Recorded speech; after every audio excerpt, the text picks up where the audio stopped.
Hello friends, welcome to my channel. இன்னைக்கு நம்ம சேனல்ல இன்ஸ்டன்ட்டா அதே சமயம் ரொம்ப ஹெல்தியான கோதுமை தோசை எப்படி செய்யலாம்னு பார்க்கலாம். வீடியோக்குள்ள போறதுக்கு முன்னாடி நம்ம சேனலை சப்ஸ்கிரைப் பண்ணாதவங்க மறக்காம சப்ஸ்கிரைப் பண்ணிருங்க, பெல் ஐகானை கிளிக் பண்ணிருங்க. வாங்க வீடியோக்குள்ள போலாம். ஒரு கிண்ணத்துல நான் 3 கரண்டி அளவு கோதுமை மாவு சேர்த்திருக்கேன்.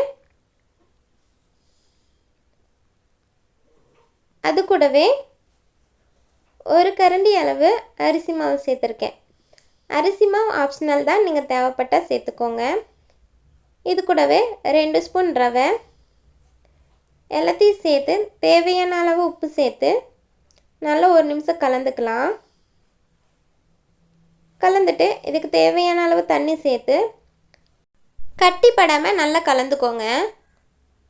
கொஞ்சம் கொஞ்சமாக தண்ணி சேர்த்து நல்லா கலந்து விட்டுக்கோங்க.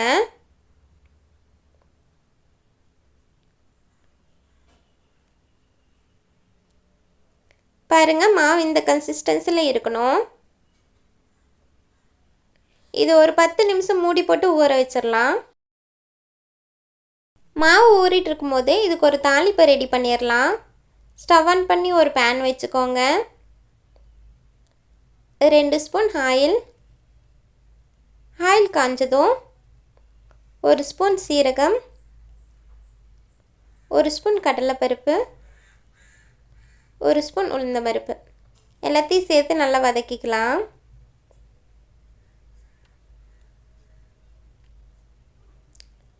இது கூடவே நான் 3 பெரிய வெங்காயம் கட் பண்ணி வச்சுருக்கேன், அதை சேர்த்துக்கலாம்.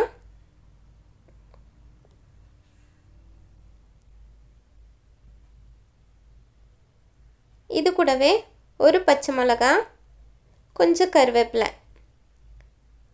வெங்காயம் நல்லா வதங்கி வந்ததும் இது கூட நான் ஒரு தக்காளி கட் பண்ணி வச்சுருக்கேன், அதையும் சேர்த்துக்கலாம். தக்காளி சேர்த்து தேவையான அளவு உப்பு சேர்த்துக்கலாம். உப்பு சேர்த்து நல்லா வதங்கினதும் ஸ்டவ் ஆஃப் பண்ணிக்கலாம். பாருங்கள், தக்காளி நல்லா வதங்கி வந்துடுச்சு. இதை நம்ம ஆல்ரெடி கலந்து வச்சுருக்க மாவில் சேர்த்துக்கலாம். மாவில் சேர்த்து நல்லா கலந்து விட்டுக்கோங்க. கலந்து விட்டுட்டு தோசை சுட்டுக்கலாம்.